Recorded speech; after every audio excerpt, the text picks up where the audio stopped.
CM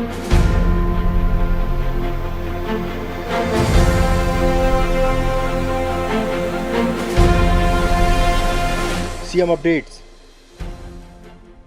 Raipur में media से चर्चा के दौरान बोले सीएम साय, कांग्रेस ने हमेशा बाबा साहब डॉक्टर भीमराव अंबेडकर का किया है अपमान। सीएम साय ने आज रायपुर अंबिकापुर बिलासपुर हवाई सेवा का स्वामी विवेकानंद विमानतल पर किया शुभारंभ। सीएम साय ने कहा, आज छत्तीसगढ़ के विकास की दिशा में एक और ऐतिहासिक कदम उठाया गया है। सीएम साय के नेतृत्व में प्रदेश में स्वास्थ्य सुविधाओं के सुधार और विस्तार के जारी हैं प्रयास। सुकमा जिले के नक्सल प्रभावित क्षेत्र चिंता गुफा को भारत सरकार के राष्ट्रीय गुणवत्ता आश्वासन मानक प्रमाण पत्र से किया गया सम्मानित।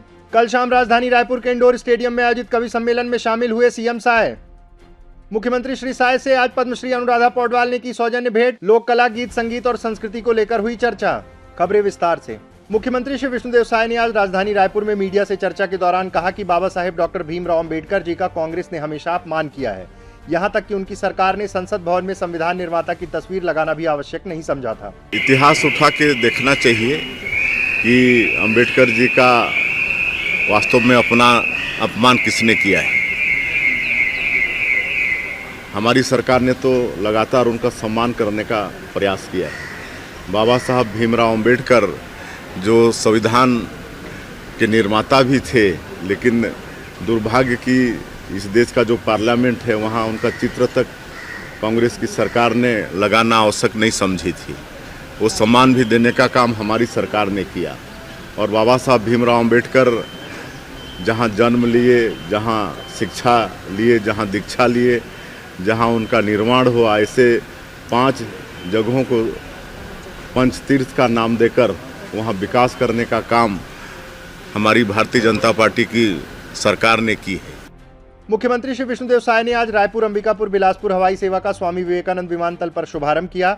मुख्यमंत्री श्री साय ने इस अवसर पर कहा कि आज छत्तीसगढ़ के विकास की दिशा में एक और ऐतिहासिक कदम उठाया गया है। रायपुर अंबिकापुर बिलासपुर विमान सेवा का शुभारंभ हमारे क्षेत्रीय कनेक्टिविटी के विस्तार का प्रतीक है। इस सेवा का आरंभिक किराया मात्र 999 रुपए है, जो यह सुनिश्चित करता है कि आम जनता भी हवाई यात्रा का लाभ उठा सके। सीएम साय ने कहा, सरगुजा और बस्तर जैसे दूरस्थ क्षेत्रों की एयर कनेक्टिविटी से नागरिकों को सुविधाएं मिलेंगी। आज का दिन छत्तीसगढ़ के लिए एक ऐतिहासिक दिन है।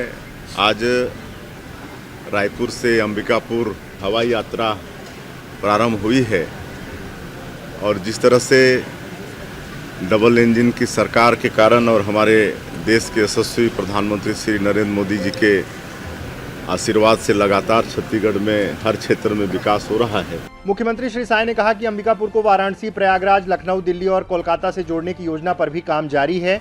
इस अवसर पर सांसद श्री चिंतामणि महाराज, विधायकगण श्री राजेश अग्रवाल, श्री प्रबोध मिंज, श्री राम कुमार टोप्पो, मुख्यमंत्री के सचिव श्री बसव राजू, संचालक विमानन विभाग Shri Sanjeev Jha, fly big company के सीएमडी श्री संजय मांडविया उपस्थित रहे।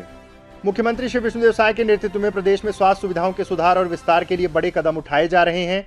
छत्तीसगढ़ के सुकमा जिले के घोर नक्सल प्रभावित क्षेत्र स्वास्थ्य केंद्र चिंता गुफा ने स्वास्थ्य सेवा के क्षेत्र में वह कर दिखाया है जिसकी कल्पना भी मुश्किल थी। वर्षों तक दहशत और चुनौतियों का पर्याय रहे इस क्षेत्र ने अब अपनी सेवा भावना, मेहनत और प्रतिबद्धता से राष्ट्रीय स्तर पर पहचान बनाई है। चिंता गुफा स्वास्थ्य केंद्र को 28 नवंबर 2024 को भारत सरकार के राष्ट्रीय गुणवत्ता आश्वासन मानक प्रमाण पत्र से सम्मानित किया गया, जिसमें इसे 79.69% का उत्कृष्ट स्कोर प्राप्त हुआ है। मुख्यमंत्री श्री साय ने सोशल मीडिया हैंडल एक्स पर पोस्ट करते हुए लिखा, जो क्षेत्र कभी नक्सल प्रभावित था, सुशासन से वह देश में नाम रोशन कर रहा है। स्वास्थ्य सेवाओं में उल्लेखनीय प्रगति करते हुए छत्तीसगढ़ के सुकमा जिले के चिंता गुफा स्वास्थ्य केंद्र ने राष्ट्रीय गुणवत्ता आश्वासन मानक प्रमाण पत्र NQAS प्राप्त कर प्रदेश का मान बढ़ाया है। यह उपलब्धि मेहनत, सेवा भावना और हमारी सरकार के सुशासन का परिणाम है। कभी डर और चुनौतियों का पर्याय रहा यह क्षेत्र आज स्वास्थ्य सेवाओं में नए मानक स्थापित कर रहा है। डबल इंजन सरकार के प्रयासों से नक्सल प्रभावित क्षेत्रों में स्वास्थ्य सेवाओं में सुधार के लिए ठोस कदम उठाए जा रहे हैं। आयुष्मान आरोग्य मंदिर जैसे केंद्र इस बदलाव के उदाहरण है। इस उपलब्धि हेतु सभी अधिकारी एवं कर्मचारियों को हार्दिक बधाई। मुख्यमंत्री श्री विष्णुदेव साय कल शाम राजधानी रायपुर के इंडोर स्टेडियम में आयोजित कवि सम्मेलन में शामिल हुए। उन्होंने दीप प्रज्वलित कर कवि सम्मेलन 5.0 का शुभारंभ किया। कार्यक्रम में उप मुख्यमंत्री द्वय श्री अरुण साव, श्री विजय शर्मा, कैबिनेट मंत्री श्री श्याम विहारी जायसवाल सहित विधायकगण और श्रोतागण मौजूद रहे। मुख्यमंत्री श्री साय ने सभी मूर्धन्य कवियों का छत्तीसगढ़ की माटी में स्वागत और अभिनंदन किया। मुख्यमंत्री ने इस मौके पर छत्तीसगढ़ के प्रसिद्ध कवि और गीतकार श्री केदार परिहार को छत्तीसगढ़ रत्न से सम्मानित किया। कवि सम्मेलन में पद्मश्री डॉक्टर सुरेंद्र दुबे, डॉक्टर सुनील जोगी, डॉक्टर हरिओम पवार, सुश्री अनामिका जैनंबर, डॉक्टर अनिल चौबे, श्री स्वयं श्रीवास्तव और श्री रमेश विश्वहार ने प्रस्तुतियां दी। मुख्यमंत्री श्री विष्णुदेव साय से आज छत्तीसगढ़ विधानसभा स्थित उनके कक्ष में पद्मश्री अनुराधा पौडवाल ने सौजन्य भेंट की। मुख्यमंत्री श्री साय ने छत्तीसगढ़ आगमन पर शॉल और बेल मेटल की नंदी भेंट कर उनका स्वागत और अभिनंदन किया। मुख्यमंत्री श्री साय और पद्मश्री अनुराधा पौडवाल के मध्य छत्तीसगढ़ की लोक कला, गीत संगीत और संस्कृति को लेकर विस्तृत चर्चा हुई। इस अवसर पर विधायक और पद्मश्री अनुज शर्मा उपस्थित रहे। सीएम अपडेट्स में आज के लिए इतना ही। कल फिर मिलेंगे नए अपडेट्स के साथ। जय हिंद, जय छत्तीसगढ़।